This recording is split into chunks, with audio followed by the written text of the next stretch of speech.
পরে যদি চাকরি পাইও যাও, ব্যবসা বাণিজ্য করে শিল্পপতি হয়েও যাও, তুমি খাইতে পারবা না, খাতেই পারবা না।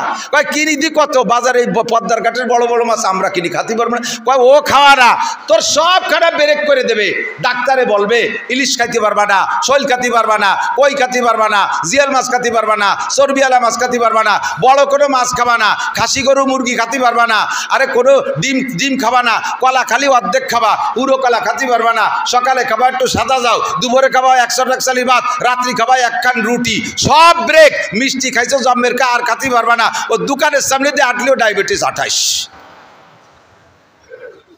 ঘটো নাকি এই রুম্বাই খালাম ক্যা, পিছনে হাত দিয়ে দেখো কোনো না কোনো উস্তাদের সাথে বেয়াদবি করেছ।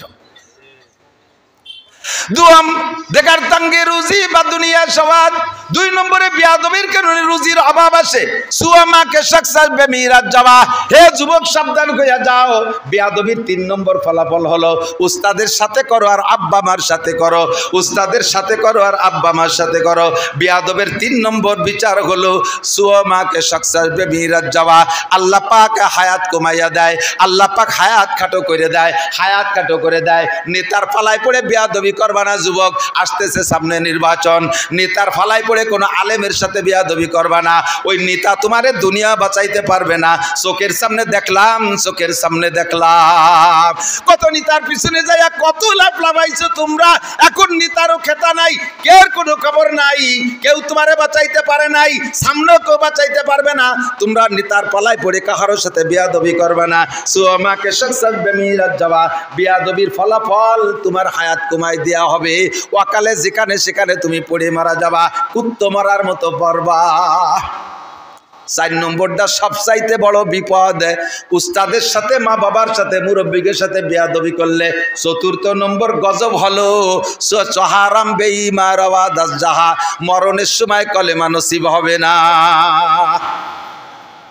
কাবা ঘরের মধ্যে যদি তোমার মরণ হয়, কলেমা নসিব হবে না।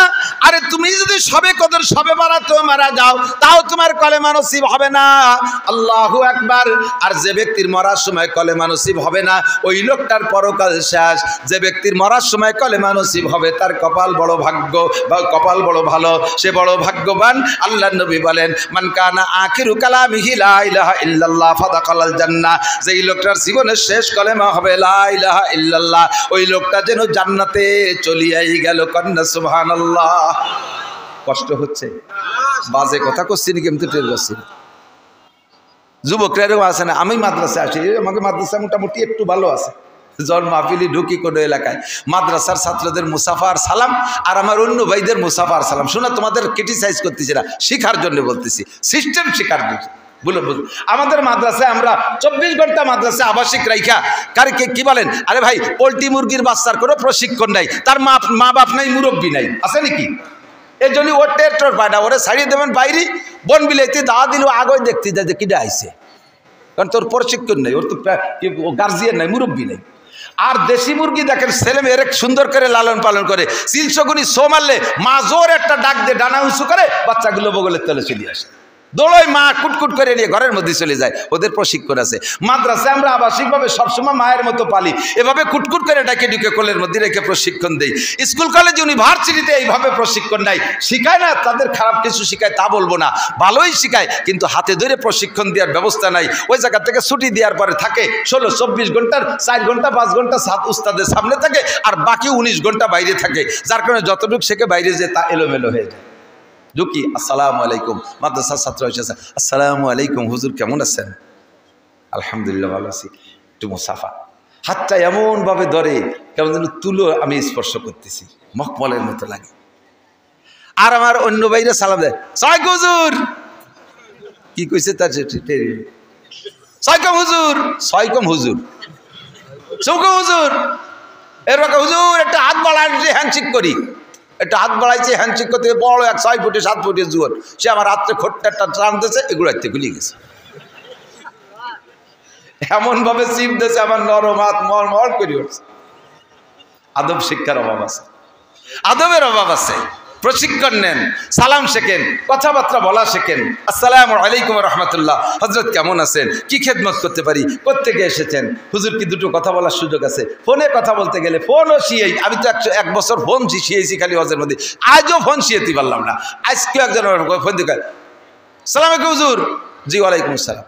হুজুর 12 তারিখে একটা ডেট খালি আছে। কি দাওয়াত দিয়েছে হজের ডেট? 12 তারিখে একটা ডেট খালি আছে। প্রত্যেক মাসে একবার 12 তারিখ আছে না? কোন বছর, কোন মাস, কোন জায়গা, কি ডাক, কিচ্ছু ডাকে হুজুর 12 তারিখে একটা ডেট খালি আছে। আমি বললাম যে আছে, কয়টা লিয়ে তুইন হজের দাওয়াত দিস, কিচ্ছু কয়া কই নাই। আমি বললাম যে তুমি যেভাবে দাওয়াত দিলে আমি তাই যাবো কোন জায়গা, কোথায় যাই উঠবো তোমারে? ও হো হুজুর, তা তো কথা মনে নাই। সবকিছু শিখতে হবে। আল্লাহু আকবার। তো কি বলতে যে অনেক দূর সরে চলে আসছি। আদব বড় দামি জিনিস, আদব বড় দামি জিনিস। কথা বলেন মুরব্বীদের সাথে।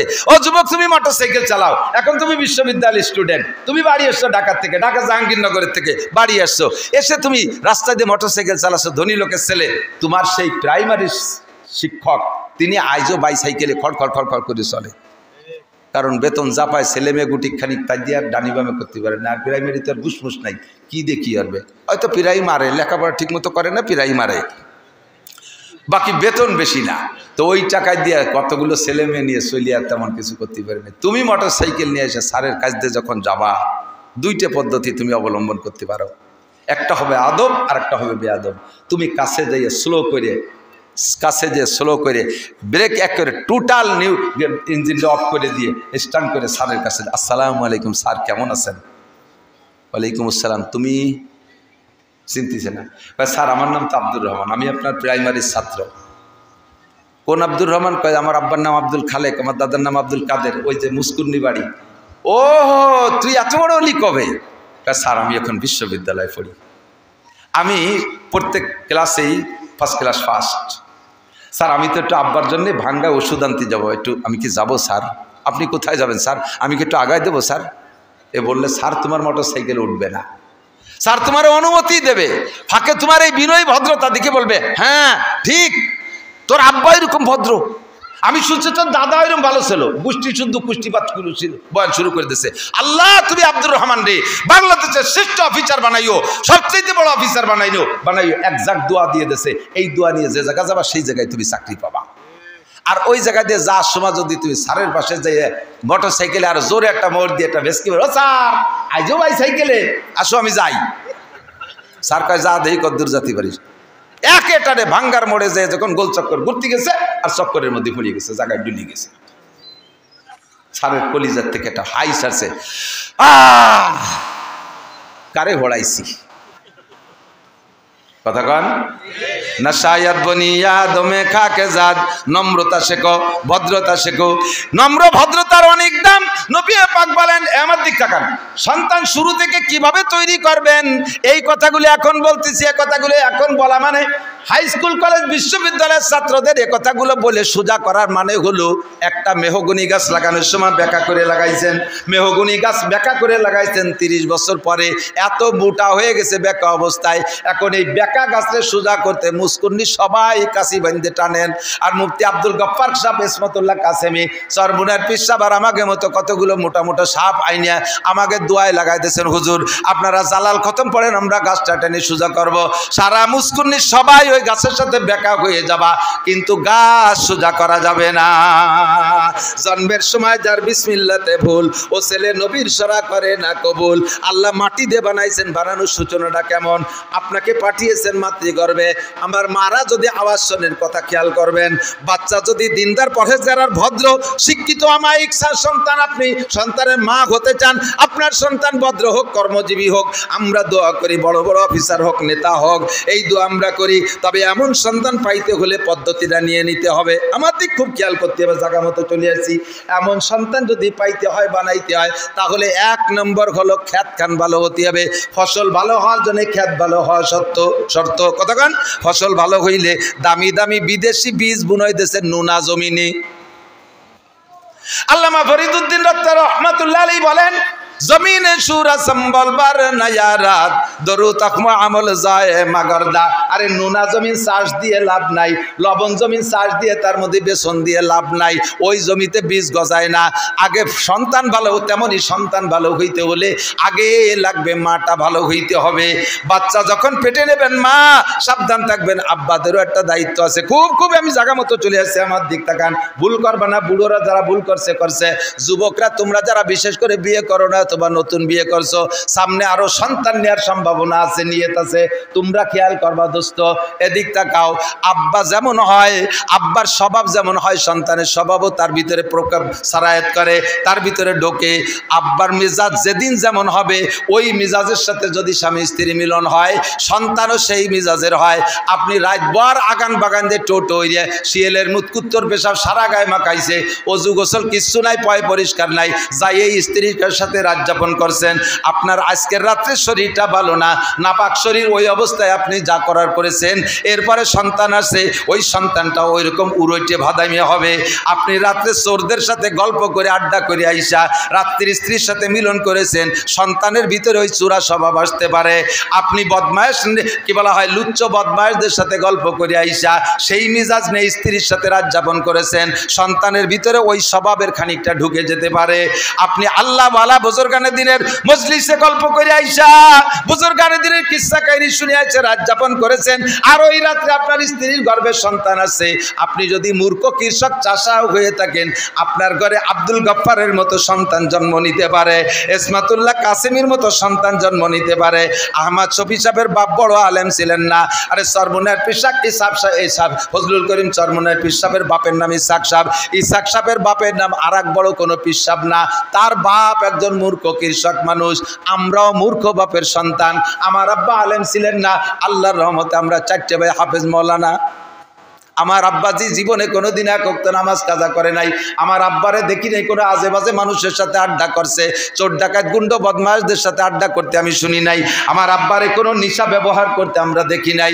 আমার আব্বা সাদাসিধে মানুষ, কৃষি ক্ষেত কামার করতেন, 5 ওয়াক্ত নামাজ পড়তেন। প্রত্যেক দিন মাঠে যাওয়ার আগে কিছু হলিও 2 পৃষ্ঠা হলিও আমার আব্বা কোরআন শরীফ তিলাওয়াত করতেন। আমার বিশ্বাস, আমার এই আব্বা আর আমার নেককার মা, আমার মার বয়স এখন 100 বছর, আজ থেকে 5 বছর আগে মা বেশি মাজুর হয়ে গেছে। এই 95 বছর বয়স পর্যন্ত আমার মা যেদিন থেকে কোরআন পড়া শিখছে, আমরা দেখেছি সকালবেলা এবং রাতের বেলা মাকে কোরআন তেলাওয়াত করতে। আমার মা কোরআন শরীফের বড় বড় প্রায় 30টা সূরা আমার মার মুখস্থ। আমার মা কোরআন শরীফ সচক্ষে দেখে পড়েন। আমি সেই কোরআন পড়নেওয়ালা মায়ের সন্তান, নইলে আমার ব্যক্তিগত কোনো কারামতি নাই। আব্বা মা নেক বিদায় আমরা আল্লাহ পাক এই পর্যন্ত আমাদেরকে নিয়ে আসছে। মাও ভালো হতে হবে, আব্বাও ভালো হতে হবে। আপনি স্ত্রীর কাছে যাওয়ার আগে একটু পরিষ্কার পরিচ্ছন্নতা অর্জন করবেন, যাওয়ার আগে ব্যবহারের আগে একটা দোয়া পড়বেন, আল্লাহুম্মা জান্নিবনা শায়াতিন, আমার দিক, আল্লাহুম্মা জান্নিবনা শায়াতিন ওয়া জান্নিবিশ শায়াতিনা ফিমা রাযাকতানা। আল্লাহ আমাকে শয়তানের হাত থেকে বাঁচাও, আর পরবর্তী যে জেনারেশন সন্তান আমাকে তুমি দিবা, তাকেও তুমি শয়তানের থেকে বাঁচাও। এই দোয়াটা পড়ে স্ত্রীর সাথে আপনি রাত যাপন করলে শয়তানে আপনার সন্তানের উপরে প্রভাব ফেলতে পারবে না। ভালো সন্তান চাইতে হলে শুরু করতে হবে এভাবে। এবার মায়ের কোন দিনের মিলনে পেটে বাচ্চা গেছে জানে না, কাজেই মা প্রত্যেক দিন পর্দা করবেন, সবসময় পর্দা করবেন। পর্দানসীন মায়ের পেটের থেকে যদি একজন ডিসি হয়, সে ডিসিটা হবে আমাদের গোপালগঞ্জের ডিসির মতো। পর্দানসীন মায়ের পেট থেকে যদি একজন ডিআইজি হয়, সে ডিআইজি হবে ডিআইজি রফিকুল ইসলাম শিমুলের মতো। পর্দানসীন মায়ের পেট থেকে যদি একজন ইঞ্জিনিয়ার হয়, তিনি হবে ইঞ্জিনিয়ার আব্দুল মুকিতের মতো, ইঞ্জিনিয়ার সেলিম আকরামের মতো, এইরকম ইঞ্জিনিয়ার হবে। কথা বলেন ঠিক কি ঠিক না? পর্দানসীন মায়ের পেট থেকে যদি একজন ডাক্তার হয়, সে ডাক্তারটাও বহু ডাক্তার আছে মেডিকেল সায়েন্সে, মেডিকেল কলেজে যে দেখেন আল্লাহওয়ালা জুব্বাওয়ালা পাগড়িওয়ালা ডাক্তার হাজারো আছে আল্লাহর রহমতে। এমন ডাক্তার, ইঞ্জিনিয়ার, ডিসিএসপি সন্তান পাইতে হলে মা আপনাকে হতে হবে ভালো। বাচ্চা পেটে আসার পরে মা যত বেশি সাংসারিক কাজে ব্যস্ত থাকবেন বাচ্চাটা পেটে তত ইজি হবে। বাচ্চা পেটে আসার পরে বেশি বেশি শ্বশুর বাড়ি থাকার চেষ্টা করবেন, শ্বশুর শাশুড়িরে খেদমত করার চেষ্টা করবেন, শ্বশুর শাশুড়িরে খেদমত করবেন। মা বাচ্চা পেটে নিয়া শ্বশুর শাশুড়ি দেখবে আর আল্লাহর কাছে নির্জনে দোয়া করবে, রব্বুল আলামিন আমার এই মা আমার বৌমা পেটে বাচ্চা নিয়ে নড়তে পারে না, তারপর আমার মশারির কেনিটা বেঁধে দিয়ে গেল, আমার গায়ে ল্যাপটা টেনে দিয়ে গেল। আল্লাহ আমার এই মা আমার গর্ভবতী মা নড়াচড়া করতে পারে না, প্রত্যেক শুক্রবারে গরম পানি করে আমারে শীতকালে গোসল করাইয়া দেয়, আমার মা রান্না করে আগে আমারে খাওয়াইয়া দেয়। আল্লাহ আমি আমার মায়ের পর সন্তুষ্ট, আমার বৌমার পেট থেকে একটা নেককার সন্তান নরমালি দিও। শ্বশুর শাশুড়ির দোয়ায় তোমার বাচ্চা নরমাল হবে। সিজারে